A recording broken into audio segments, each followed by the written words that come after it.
Welcome to Cryptid Whisperer, where we delve into the fantastical, the fearsome, and the downright flammable corners of our world. This week, we're taking you on a journey into the heart of the dragon's lair, a place where the brave dare not tread, and the wise never venture.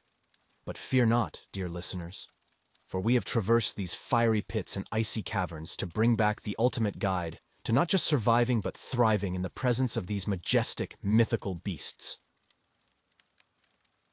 In an age where dragons are thought to exist only within the pages of fantasy novels and the frames of blockbuster films, we stand on the precipice of truth, armed with knowledge, wit, and a healthy dose of dragon treats. From the ember-breathing giants of the volcanic wastelands to the crystal-scaled dwellers of the northern glaciers, dragons capture our imagination and haunt our nightmares. But what if I told you that surviving an encounter with a dragon was possible? That there exists a guide so comprehensive, so foolproof, that even the most skeptical among us could face a dragon and live to tell the tale? Well, strap in, because that's exactly what we're bringing to the table. Join us as we embark on this perilous journey, unveiling the 10 tips to survive dragons. Whether you're a seasoned cryptid hunter, an adventurous hiker who's taken a wrong turn, or simply a fantasy enthusiast curious about the logistics of dragon diplomacy, this guide is your key to unlocking the secrets of coexistence with the most formidable predators of legend. So, pour yourself a goblet of mead, find a comfortable seat that's not currently occupied by a dragon, and prepare to dive into the world of scales, fire, and fangs. And remember, in the realm of dragons, knowledge is not just power, it's survival. Don't forget to like, subscribe, and smash that notification bell like it's a dragon egg ready to hatch. Your journey into the dragon's den begins now. Let the adventure unfold, and may your courage burn brighter than dragon fire. Welcome to 10 Tips to Survive Dragons. All right, fellow adventurers and ill-advised dragon seekers, gather round for the first pearl of wisdom in our quest to not become dragon chow. Today, we're tackling the Everest of etiquette, respecting their territory. Dragons, you see, are the ultimate NIMBYs, not in my backyard. Wander into their domain without a solid RSVP, and you're liable to become less of a guest and more of an appetizer. Now, dragon territories are not always clearly marked. It's not like these behemoths are out there, hammering in beware of dragon signs, mostly because they lack opposable thumbs, not intention. So rule number 1, if you see an abundance of scorched earth, oversized claw marks, or gold piles that would make Scrooge McDuck weep with envy, take the hint. You're in dragon country. But let's say, for argument's sake, you've got a good reason to waltz into a dragon's den. Maybe you're on a noble quest, or maybe you just took a really wrong turn looking for the nearest Starbucks. Here's where dragon diplomacy comes into play. Announce your presence with the pomp and circumstance of a vegan at a barbecue. A hearty, great and powerful Smaug. I humbly enter your domain, bearing no ill will and a deep respect for your personal space. Might just save your hide. And remember, flattery gets you everywhere. Dragons are notoriously vain, after all. Of course, the language barrier can be a real bitch. Most dragons haven't brushed up on their humanese since the Middle Ages, and your high school French isn't going to cut it. So, practice your most respectful bow, keep your eyes averted. Dragons hate eye contact. It's a dominance thing. And for the love of God, leave the selfie stick at home. The last thing you want is to be immortalized on Instagram with the caption, #lastmoments. And here's a pro tip. Dragons can smell intention. It's like they have a sixth sense for bullshit. So, if you're there to nick a bit of their treasure, reconsider. No amount of respectful announcing is going to save you from becoming a human torch if you're caught red-handed with a dragon's version of pocket change. In conclusion, respecting a dragon's territory is all about common sense, which, let's face it, isn't so common when adventure and glory are blinding you. So, remember, tread lightly, bow deeply, and for heaven's sake, keep your thieving mitts to yourself. A little dragon diplomacy goes a long way. Mostly in ensuring you go a long way back home. All right, you dragon-dodging daredevils. Camouflage is key. That's right. In the fashion-forward world of dragon evasion, blending in is the new standing out. So grab your color wheels and your wilderness wardrobes because we're about to get incognito. For those of you taking a leisurely stroll through enchanted forests in search of forest dragons, think green. And no, I don't mean a neon, I'm here for the St. Patrick's Day parade kind of green. I'm talking about blending so seamlessly into the foliage that even the Keebler elves would be jealous. Picture yourself in layers of earthy tones, leaves, and maybe a twig or two for that au-natural look. The goal here is to stroll through dragon territory looking like a moving bush, minus the moving part whenever a dragon flies overhead. Heading into the icy tundras to catch a glimpse of an ice dragon? White is your new best friend. Deck yourself out in all the shades of snow you can find. Think polar bear chic, but a word to the wise. Avoid yellow snow at all costs, both for the sake of your camouflage and, well, general hygiene. You want to blend in with the ice and snow, not look like you just survived a Yeti's snowball fight. As for those of you brave, or insane, enough to venture into the lair of a fire dragon, let's be real, you're basically screwed. But let's humor the idea of survival. Your best bet is to avoid looking like a toasted marshmallow or a walking bonfire. Opt for ashy tones, the color of despair and charred dreams. And maybe consider a suit of armor with built-in air conditioning because it's going to get hot.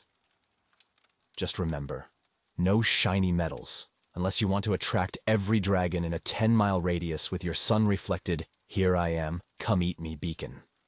The art of dragon camouflage is not just about fashion, it's about survival. It's about convincing these winged behemoths that you're just another uninteresting part of their landscape, not an appetizer or a plaything.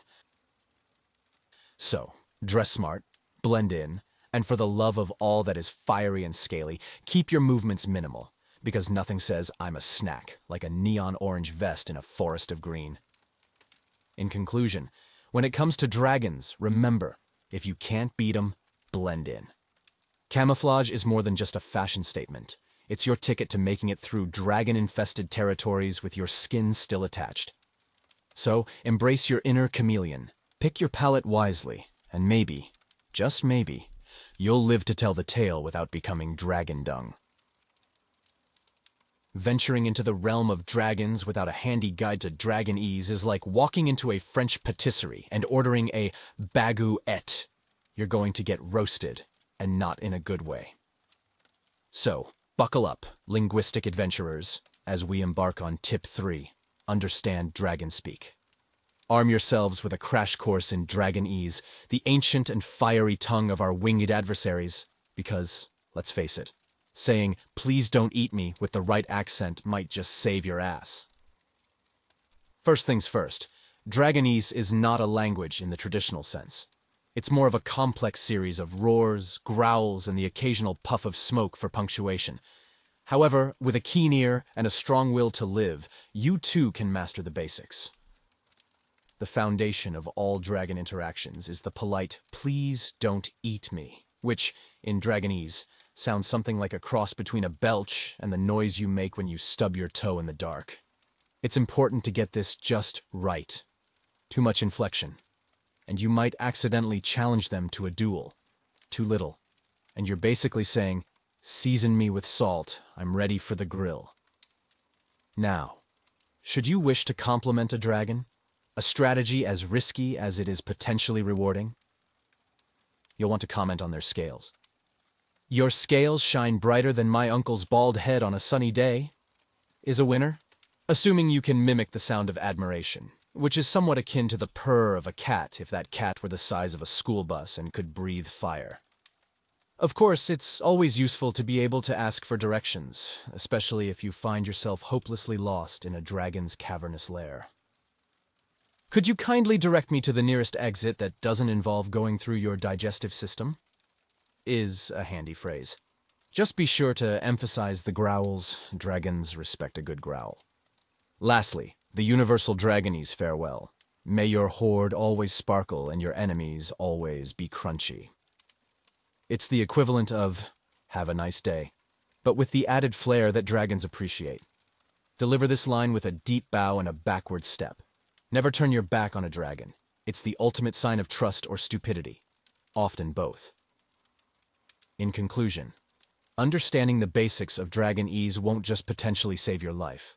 It'll earn you the respect, or at least the mild curiosity, of the dragon community. So, practice your growls, work on your smoke signals, and always, always keep your "please don't eat me" at the ready. Who knows? With a bit of linguistic flair, you might just make a scaly friend or two. All right, aspiring dragon whisperers and would-be dragon snacks, buckle up for tip 4, carry dragon treats. Now, before you start raiding the local zoo for volunteer cows or stripping your grandmother's jewelry box for baubles, let's get into the nitty-gritty of pacifying these mythical beasties without ending up in the digestive equivalent of Alcatraz. First off, dragons are like the divas of the mythical creature world, high maintenance with a capital H and M. They have tastes more refined than a Michelin star chef, and hoarding instincts that would make a dragon-sized raccoon blush. Understanding these tastes is key to not becoming a charbroiled offering at the dragon's dinner table. For the gem eaters, you're going to need to become a bit of a geologist. Not all dragons are into diamonds. Some prefer the sultry glow of emeralds or the deep, mysterious hue of sapphires. It's like picking wine for a connoisseur. Bring the wrong one, and you'll be met with a disdainful snort of fire. Imagine walking into a dragon's lair, juggling an assortment of jewels and saying, "I brought options," with the enthusiasm of a door-to-door salesman. Now, for the gold hoarders, quality over quantity, folks. You can't just roll in with some chocolate coins and hope for the best. We're talking pure, unadulterated bling. You might need to become a part-time pirate. But remember, you're not trying to buy the dragon's friendship. Just renting your life back for a bit. As for the carnivores, things get a tad more farmyard. Walking around with a steak in your pocket might make you popular at dog parks, but dragons require a more substantial offering. So when packing a cow to go, remember, presentation is everything. A garnish, perhaps? Maybe avoid parsley, it's not their favorite. This whole treat-carrying business isn't just about bribery, it's about showing respect. You're acknowledging the dragon's power and saying, "I come bearing gifts, O scaly and magnificent devourer of worlds. Please consider them as a token of my admiration and my very strong desire to not be eaten today."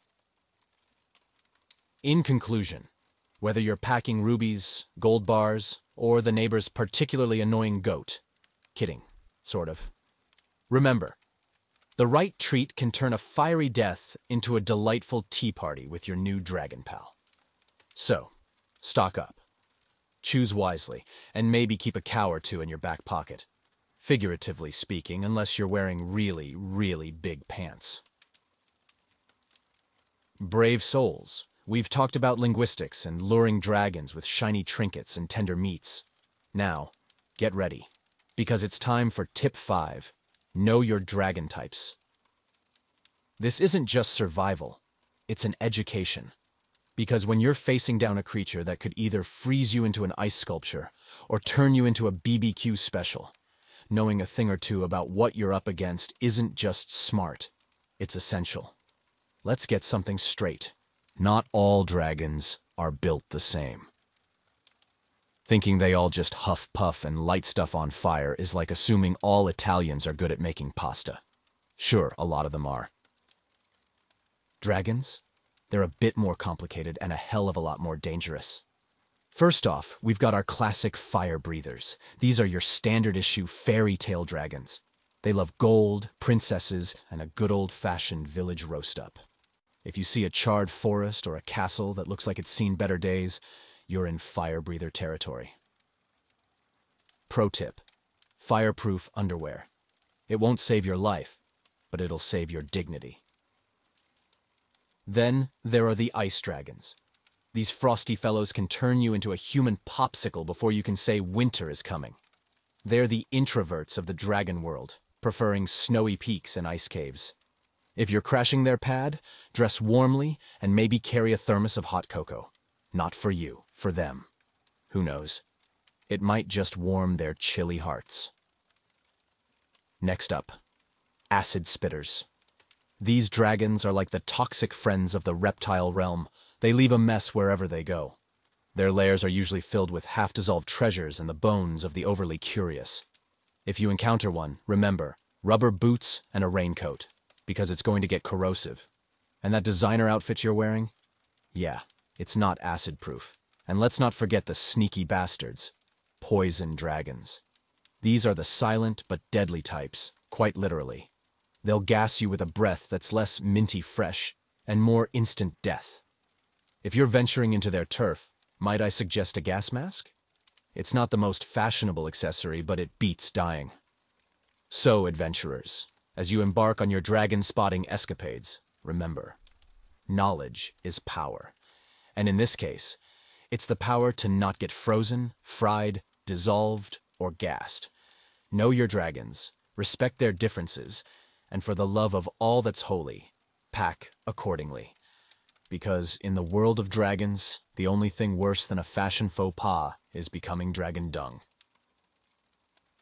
Fellow dragon dodgers, dragon enthusiasts, and those of you who just ended up in the wrong place at the wrong time, welcome to Tip 6, Master the Art of Bowing. In a world where dragons could either char you to a crisp or lend you their hoard for a pillow, the former being far more common, your bowing technique isn't just polite. It's potentially life-saving. First off, understand that dragons have been around a lot longer than any of our social faux pas. They've seen civilizations rise and fall, and still, the thing that pisses them off the most? Bad manners. So when you find yourself face to face with one of these majestic, terrifying creatures, remember, a bow isn't just a bow. It's your ticket to not being spontaneously combusted. Now, the technique. This isn't your casual nod down the street kind of deal. We're talking a full, from-the-waist, I'm-not-worthy spectacle. But here's where it gets tricky. Too low, and you might seem like you're mocking them. Too stiff, and you're dinner. The key is in the sincerity. You've got to mean it. Even if every fiber of your being is screaming, "Run, you idiot, run." Imagine you're trying to convey your scaliness. I am but a humble admirer of your magnificence and not, I repeat, not a threat or a snack. It's a fine line between respect and groveling. Aim for the former, because let's be honest, groveling in dragon dung after a botched bow isn't how you want to spend your Saturday night. Practice your bow in front of a mirror. Add a flourish for flair. Dragons, much like cats, are suckers for a bit of drama. But maybe don't practice with actual cats. Last thing you need is Mr. Whiskers thinking he's a dragon lord. Remember, the art is also about timing. Don't do it too soon, or you'll look desperate. Too late, and well, let's just say dragons aren't known for their patience.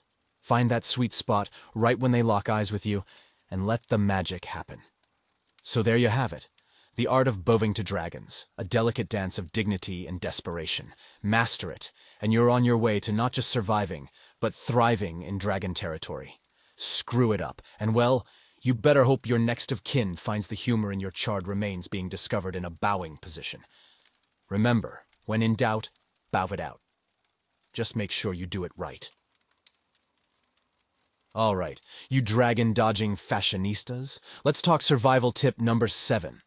Wear heat-resistant clothing.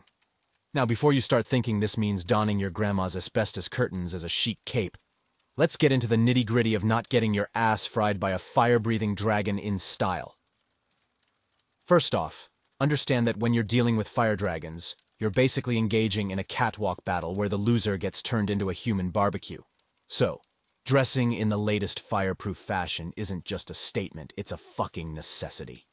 Think of it as the Met Gala meets a firefighter convention. You want to be so stylish that even the dragon pauses to appreciate your outfit before deciding if you're worth the indigestion. Now I know what you're thinking. Where the hell do I get fireproof fashion? Easy, darling. Start with materials like Nomex or Kevlar. Not only can these babies withstand temperatures hotter than your ex's new partner, but they can also be tailored to fit the Dragon Slayer chic vibe you're going for. Picture a sleek, black, fireproof jumpsuit, accented with dragon scale patterns. It's not just survival gear, it's a statement. And let's talk accessories because, let's face it, no outfit is complete without them. A shield is a must-have. But not just any shield. I'm talking a custom, heat-resistant alloy shield that doubles as a fan when things get too hot. And gloves. Can't forget those. You'll want something that says, I can handle the heat, but I also appreciate the delicate art of not getting my fingers charred. Boots are your foundation. Literally. Get yourself some dragon-stomping boots, crafted from the finest fire-resistant materials, with soles thick enough to stomp through embers like they're autumn leaves. Bonus, if they come with a hidden dagger compartment, because you never know when you'll need to cut your losses. Or something else. Remember, folks, when dressing for a dragon encounter, it's all about balancing form and function. You want to look so damn good, the dragon thinks twice about turning you into a fashion disaster. It's about respect. Respecting the dragon's ability to turn you into a cinder, and respecting yourself enough to say, if I'm going out in style. So, slip into your fireproof ensemble, strut confidently into that dragon's den, and let them know that you're not just another adventurer. You're a goddamn fashion icon, with a survival instinct. All right, you audacious adventurers and dragon dodgers, gear up for survival tip 8. Always have an escape plan. Because, let's face it, sometimes the dragon's just not that into you, and your charming personality might not be enough to avoid becoming dragon kebabs. It's like going on a Tinder date at the mouth of an active volcano. You better know how the hell to make a quick exit if things heat up. Now, the essence of a good escape plan lies in its simplicity and adaptability. It's not enough to know where the exit is. You've got to have the right tools and tricks up your sleeve. Or, in this case, tucked into your adventurer's belt. Think Batman, but if Batman had to deal with fire-breathing, building-sized lizards instead of the Joker. First up, smoke bombs. Not just any smoke bombs, though. I'm talking top-of-the-line, ninja-grade, now you see me, now you don't, smoke bombs. These beauties are perfect for when you need to make a dramatic exit without actually climbing into a dragon's nostril. Toss one at the ground, and by the time the smoke clears, you're gone, leaving the dragon coughing and swearing off, smoking for good. Next, you gotta know the layout of the dragon's den like the back of your hand. And I mean every nook, cranny, and conveniently placed pile of gold coins. Practice your route until you can navigate it blindfolded, backwards, and drunk. Not that I recommend being any of those things in an actual dragon's den, but you get the idea. Dragons respect cunning and resourcefulness, especially when it's used to not get eaten. Also, invest in a good pair of running shoes. I'm not talking about those fancy light-up sneakers you've got. You need something with grip, durability, and maybe a bit of magical enhancement for that extra speed boost. Because when push comes to shove and the dragon decides you're on the menu, you'll want to be Usain Bolt with a hint of Gandalf. Now, for those of you thinking, but what if the dragon catches up? Have a backup plan. Whether it's a magic cloak of invisibility, a teleportation ring, or simply carrying a decoy wallet filled with fake gold coins, take that dragon IRS. Always have an ace up your sleeve. In conclusion, having an escape plan isn't cowardly, it's smart. It's the difference between telling a badass story at the tavern or being digested over the next 1,000 years. Remember, adventurers, bravery is knowing when to fight and when to take strategic, high-speed steps in the opposite direction. So there you have it, tip number 8 in the bag. Keep those smoke bombs handy, lace up those sneakers, and for the love of all that's holy, don't forget to rehearse your exit. Because in the world of dragons, sometimes the best offense is a good defense and a damn good pair of legs. Gather round, shield bearers and dragon whisperers, as we dive headfirst into the 9th tip of our dragon survival saga. Brace yourselves for tip 9, carry a shield. And not just any shield. We're talking about the kind that would make Captain America weep with envy. A sturdy, heat-resistant shield that won't melt into a puddle of regret when a dragon decides you're the day's main antagonist. Picture this. You've mastered a few phrases in Dragonese, thanks tip 3, and you're feeling cocky. So, you throw out what you think is a compliment about a dragon's scales, only to realize you've actually made a rather unsavory comment about their mother's cooking skills. Oops. That's when you'll thank the gods, old and new, that you're packing a shield that can take a dragon's fiery retort head-on. This shield of yours, it needs to be the Swiss Army knife of shields. Heat-resistant, because dragon breath is basically the business end of a flamethrower. Lightweight, because hauling around a hunk of metal the size of a dining table isn't anyone's idea of a good time. And ideally, it should come with a built-in cooler for snacks because battling dragons is hungry work. And let's be honest, who doesn't enjoy a chilled beverage mid-combat? Now, obtaining such a shield might require a quest of its own. You'll venture deep into the caverns of Etsy or the forges of your local Renaissance fair. You'll haggle with dwarves and barter with elves. You might even consider a DIY project, crafting your shield from the melted-down, lesser kitchen appliances you never use. Whatever it takes, because when dragon fire is raining down upon you, that shield is your best friend, confidant, and possibly the only thing standing between you and a crispy end.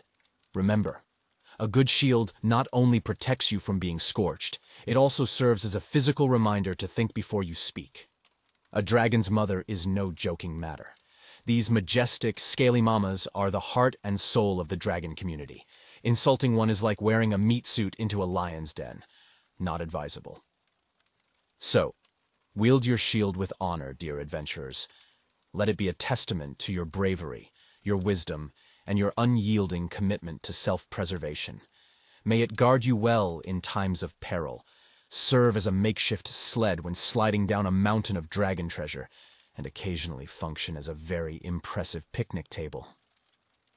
And with that, dear thrill-seekers, you're almost fully equipped to face the dragons. Just one more tip to go, and you'll be ready to graduate from Dragon Dodger to Dragon Diplomat. Or at the very least, you won't get immediately barbecued.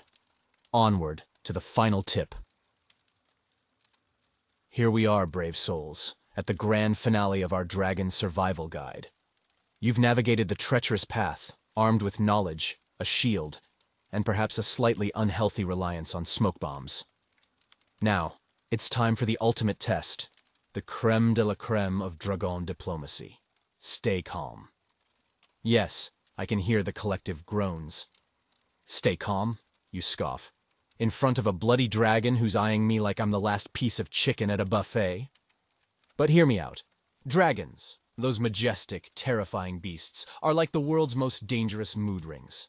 They can smell your fear, sense your panic, and, let's be honest, they find it as appetizing as a sommelier finds a vintage wine. Staying calm in the face of imminent, fiery death is easier said than done. I know. It's like trying to remain serene when your phone is at 1% and your charger is nowhere to be found. But it's crucial. Your calm confidence can make a dragon pause and think, maybe this puny human isn't the scared little snack I thought they were. Maybe they're a guest. Now, how does one stay calm, you ask? First, master the art of controlled breathing. Imagine you're on a beach, far from any dragon's lair, the waves gently lapping at your feet. Not a care in the world except for the sand in your shorts. Inhale through your nose, count to 4, hold, and exhale through your mouth. Repeat until your heartbeat decides it's not auditioning for a drum solo. Next, adopt a stance of confident indifference. You want to project the aura of someone who encounters dragons daily, someone who discusses the weather with wyverns and plays chess with Chinese lung dragons. Square your shoulders, lift your chin, and for goodness sake, try not to look like a snack. And here's the kicker. Use humor. A well-timed joke, even if it's just in your head, can break the tension. Imagine the dragon in a bathrobe, struggling to sip tea with its massive claws, or wearing a kiss-the-cook apron while grilling. Anything to transform the beast in your mind from a terror to a character in a sitcom. In conclusion, staying calm is your secret weapon, your ace in the hole. It's the difference between becoming dragon dinner and potentially making a dragon pal. Or at least not getting immediately incinerated. Remember, in the dance of dragon-human relations, calmness leads. So take a deep breath, find your zen, and walk into that dragon's den with the confidence of someone who's about to talk their way out of being the main course. And there you have it, folks. the final tip in our survival guide. With these 10 tips, you're now equipped to face any dragon with a smirk on your face and a trick up your sleeve. Remember, the world of dragons is vast and varied, but with a little wit, wisdom, and a whole lot of staying calm, you just might live to tell the tale.